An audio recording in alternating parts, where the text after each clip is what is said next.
Unlabeled leadership is a volunteer service. We appreciate our guests for their stewardship and remarkable stories.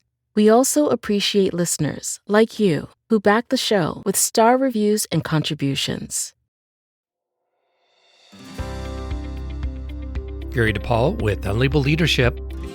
Welcome to episode 147, Alan Carroll Takes Speaking and Communicating to a New Level. Here's a shout out to listeners in St. James, Jamaica, and in the United States, Sun Prairie, Wisconsin, San Diego, California, Hanover Park, Illinois, and Silver Spring, Maryland. With that, let's get started. Alan Carroll is an author, executive coach, public speaker, and founder of Alan Carroll Associates. Through workshops, he and his team give people the experience of mindfulness and presence. He has helped professionals from all over the world from more than 50 countries become better at speaking and communicating. He graduated from San Jose State University with a master's in psychology, and he's the author of the book, The Broadband Connection. On Alan's LinkedIn page, one of the people that endorsed him wrote the following: "If I could describe Alan in one word, it would be mind-blowing. I've never seen a human being with the capability to transform a reciter with dread, anxiety, fear, and dullness into a pleasing, composed, confident, and charismatic public speaker within 3 coaching sessions. Alan has made a profound impact on my ability to express myself in front of an audience, and I cannot stress enough how valuable his insight is for effective communication." Sounds like Alan is a person that you might want to get to know. Part 1. Perform your thoughts with sounds and silence. In my book, 9 Practices of 21st Century Leadership, I write about 26 underlying beliefs about leadership that I discovered in my research. One of those beliefs is number 24, to become fluent in leadership, practice leadership regularly and monitor your effectiveness. That means you need to raise your awareness of how you practice, how you interact with other people, and how you communicate. Alan shares with us some of his ideas on how you can be more effective at communicating, more specifically, on how you can become better at speaking. Here's Alan with his story. When I look at my story, Gary, things that I've discovered on my journey, I'm now in my early 70s. In my early teens, I was attracted by yoga and meditation and spiritual things, and I got my degrees in psychology. I ended up being a trainer, training people how to speak. The story is more of an observation of how to help people speak. The quote of it is that if I had to summarize 50 years of observation of earning my living by supporting people how to speak, when the person speaks, do they control the timing of their speaking? And when they speak in a live situation, do they control the body movement of their speaking? The quote that I would use is, a powerful leader controls the time and they control the space in which they speak. Using that as a foundation, I travel the world with my team, and both virtually and live. We train people on how to become more present in the moment. And when they become more present in the moment, the leadership quality begins to emerge. The saying is, no one will follow an uncertain trumpet. When you speak, do you speak with clarity and certainty, or don't you speak with clarity and certainty? Most people don't do that. They have something else. That's the quote of the story that I have developed into a business that I do around the world. Explain a little bit more, if you don't mind, what you mean by space and how it comes to play. Let's use a musical analogy. The body is like a musical instrument. I have in my hand right now, I have a flute. I can play notes on the flute like this.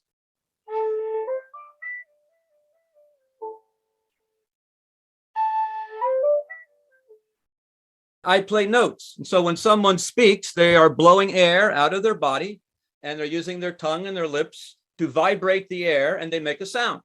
That's called speaking. We make sounds. Between the sounds, there's also an empty space between the sounds that they speak.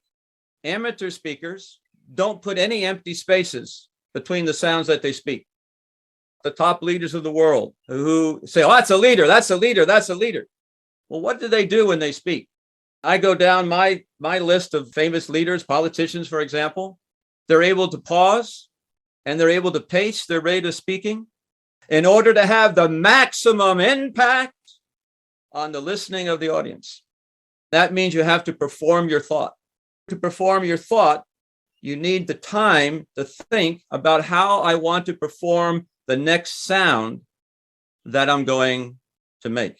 Amateur speakers, amateur leaders, if you want to use that term, there's no spaces between the thoughts that they speak. If you're not able to create a space, a time, a pause between the sounds that you speak, then you're an automatic speaker and you're just reacting to what's going on and you're not responding to what's going on. But if you're able to control your speaking, I speak when I want to speak, and I pause and I stop when I want to stop, Gary. And now I have control over the timing. So I'm using space or the pause to consciously create between this sound and this sound. In order to do that, I have to be present. I have to be grounded. I have to be anchored. I have to be connected to my physical body. I need to be connected to the audience. And so now when you speak, the impact of your speaking penetrates deeper because you're not only using the power of sound, you're using the power of silence. Silence is where the sound comes from. When you're able to create silence consciously, the power of the sound will be more if you can create the silence and the pause. And that comes from the space. Space is one of the fifth elements, earth, air, fire, water, and there's a thing called space. Well, space is a metaphysical. You can't see it, touch it, feel it, smell it, hear it, but there's a space. Amateur speakers don't create spaces. Professional speakers, professional leaders know the power of silence when they speak. When you play your flute, the music isn't just the notes, it's the space between the notes. Without having both, you're unable to communicate. I think that's an incredible musical analogy that you just shared. 2 days ago, Gary, I went to Michael's, the place you buy art materials, and I bought a blank canvas, 20 by 20 inch blank canvas. The sounds that you make are the paint on the canvas. The silence is the canvas. The canvas holds the paint. The space holds the sound. If you are able to create the space consciously between the sounds that you make, you then have access to what I call a command override switch. The command override switch is simply on off. When you are able to hold the command override switch, the ability to manage the sounds that you make increases tremendously. In that silence between the sounds, you get to take your flashlight and you get to explore what the heck is in that silence. And what's in that silence is that command override switch. With the command override switch, you now can tell your body what to do. And the first thing you do when you experience silence is you tell your body to relax all physical tension. Because every time you speak, it tenses the body. And every time you pause, it relaxes the body. So if you want to have a flow and an articulation to the way you speak, so it attracts the attention of the audience, there's a dance between the sounds of silence and the sounds of speaking. There's a blend, there's a dance, there's a balance. I call it the yang is the outward flow of energy. The yin is the inward flow of silence. And so an amateur speaker or an amateur leader has an imbalance between the creation of the sound and the creation of no sound. And when you have a balance between that, you now have mental equilibrium. And when you have mental equilibrium, the snow in the snow globe is now settled. There's no agitation of snow in the snow globe anymore. You're able to settle the snow. When you settle the snow in a snow globe, all of a sudden the water becomes clear. And so you have a clear view into the moment of now that you're looking at. So if a leader has to make a decision, I don't want any snow blocking my view of what is the appropriate action I need to take to support the people I lead. I want to be grounded. I want to be clear. And that comes from the ability to consciously create space And most people don't even know that. They just think it's talk, talk, talk, talk, talk. You're absolutely right. It's the silence between the musical notes that makes the music music. Part 2, risk vulnerability to grow. Another underlying leadership belief is number 3, being vulnerable and getting to know others builds trust and relationships. Whether admitting that we're wrong, acknowledging that someone's better than you, or even risking being criticized by something you say, vulnerability is not always that easy. In this story, Alan shares with us an experience he had in which he struggled to be vulnerable. Again, here's Alan. Back in the 70s, I participated in my psychology journey in lots of different programs. And one of the programs that I participated in was the S training in San Francisco. It was created by Werner Erhard, was international. It's still alive and well after, 50 years, I guess. It's now called the Landmark Education Organization. And in that program, there was a training to become a speaker because they wanted you to speak and enroll people into the program. And I joined that program. Terrified in that program because you had to stand up and speak and in front of an audience. Terrified. I was pretty much of a quiet guy, didn't have a lot of that wow, wow, wow kind of stuff. What I finally got to the point in that program where you stood up and shared about whatever you shared and people would clap their hands and thank you very much. There was a weekend in San Francisco and I hadn't stood up and shared anything yet because I was afraid of rejection. But I felt like I was the only one. There's 200 people in the room. I feel like I'm the only one left who hasn't shared after being in the program for 3 months, that I should raise my hand. The trainer, Marcia, said, okay, who'd like to share? And I didn't raise my hand. Even though I said I was going to do it, I still didn't raise my hand. Finally, I had a voice inside my head that says, Alan, this is the time. So, okay, I raised my hand. What I sang at the time, using the flute analogy, I was like, I had no control at all over my speaking. It was like just all over the space. Marcia said, she smiled at me and she said, that's what it looks like when you break through. When you break through, you don't come out of the egg an eagle, you come out of the egg an eaglet, very vulnerable. The challenge that I had was I had to risk being vulnerable, annihilation, in order to get better and better at speaking. Finally, I got to the realization that no one else is going to go up in front of the room. Even though I'm terrified, no one else is going to go up in front of the room to be the leader because people are afraid of rejection and being criticized. And so they hold back. That program springboarded me into my career. What I do is train other people who are afraid of being vulnerable in front of audiences and letting them know that, hey, vulnerability is pretty cool. What is vulnerability in speaking? Vulnerability in speaking goes back to the ability to create silence between the thoughts that you speak. When I speak, it's like a wall that you can't penetrate. But Gary, when I pause, there's a hole in the wall and you can psychologically reach in and touch me. You could ask a question. You could do all sorts of stuff in that empty space.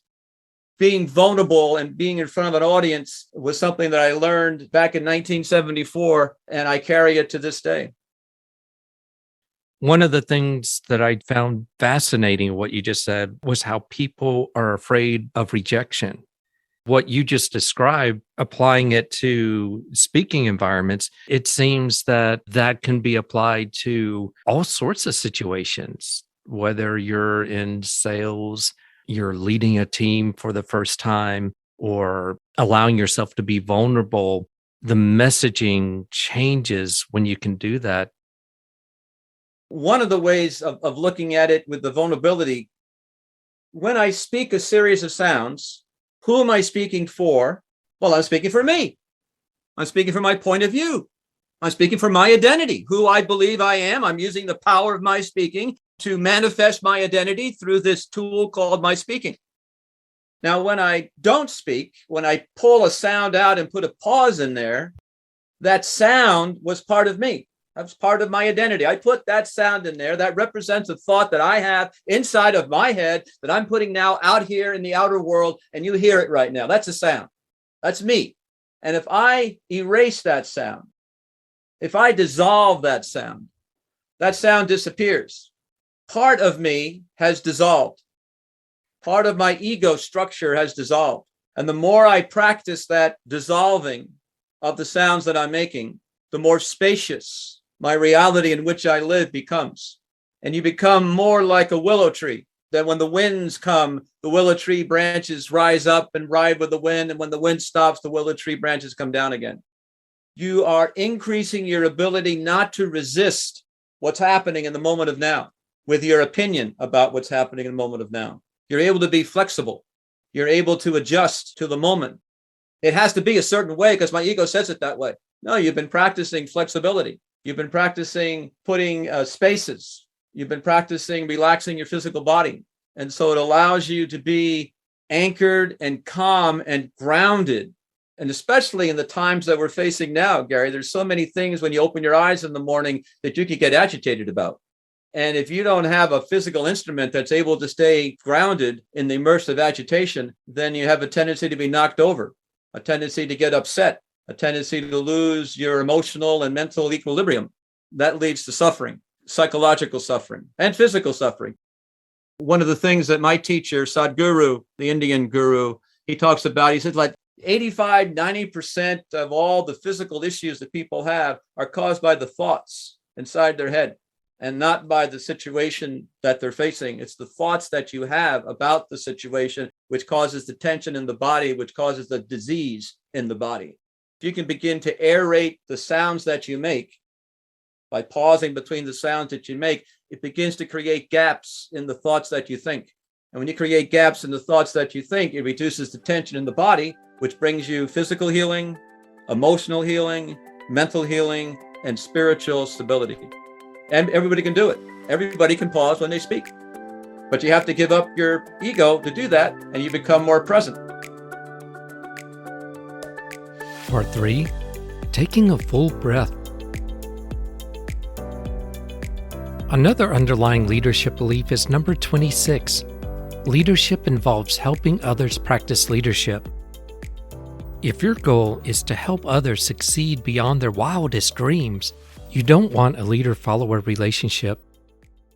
What you really want, as described by David Marquet, is a leader-leader relationship, where by helping other people grow mentally and morally, you help them become effective at leadership and be able to do the same for other people.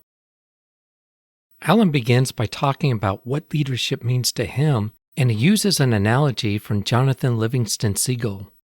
Here's Alan. If I'm going to lead, for me, what the word vision comes to my mind, being able to see something that the followers can't see, which I can see. One of the ways of describing it is a leader, it's like a bird being on a tree. The higher the bird stands, the more the bird can see what the lay of the land is and what needs to be done in order to support the other birds in the flock. You can see where the food is. A great leadership that I really enjoyed was, the book is called Jonathan Livingston Seagull. Oh, yeah. Bach, I think, was the fellow's name. You got it. What Jonathan Livingston Seagull, he was part of the flock, but he became the leader. Well, how did he become the leader? He became the leader by leaving the flock, going out and exploring things that the flock said you shouldn't do, discovered how to fly, how to find better fish, how to stop, how to do barrel rolls, how to fly in formation. He became like a super flyer. Then he came back to the flock and he was immediately criticized. Well, you shouldn't fly that way and you shouldn't do those things. But the young gulls watched what Jonathan could fly and they say, wow, I've never seen a seagull fly like that. And so in the evening times, Jonathan was beginning to teach. He would gather around and the young gulls would gather around and the more gulls would gather around him because he was able to share with them something that they'd never experienced before. When I go back to, well, how can I make what I say more powerful? The more powerful that I can make what I say is the more grounded I am. Well, that means that either you can be thinking about your thoughts all day long, or you can be having the thoughts that you're thinking about and speaking, but at the same time, you're able to pause, you're able to oxygenate your body, because when people breathe, they breathe maybe 25% of their capacity of of oxygen. But if you breathe consciously by taking a full breath, you'll notice that you can increase the oxygen in your body, which is like power, by at least 25 to 30 to 40% more. And so you have more power in your body. And so a leader can have more power in their body just by managing their breathing. But nobody manages their breathing, because breathing would require me to stop. But I'm not going to stop because I got so many things I want to say. And so you're not able to anchor your consciousness and become still, because you're losing one of the primary tools you have, which is control of the breathing. So as a professional leader, as a professional speaker, it's absolutely essential that you control the breathing. Otherwise, you have what's called a breathing pattern disorder. And you don't even know you have a breathing pattern disorder until you begin to pause and breathe and include more oxygen in your body. And all of a sudden you realize that, gee, I feel better now. I have more power now. It's like when you're singing a song. If you don't have any air in your body, I'll blow some air out. I'm going to sing a song. But if I have air in my body, I'm going to sing a song to you today. I'm singing away, away, away. My ability to sing gets better and better and better because I'm oxygenating my sound. Amateur speakers, amateur leaders don't oxygenate their sounds. Well, that would be another recommendation, is to begin to include a practice in which, when you pause, you take that full breath, and that will begin to give you a superpower that allows you to be a greater leader and a greater speaker. My thanks to Alan Carroll. If you'd like to learn more about Alan, go to the show notes. And if you have a question or comment, go to unlabelleadership.com, click the message icon, and you can leave a voicemail message for up to 1 minute.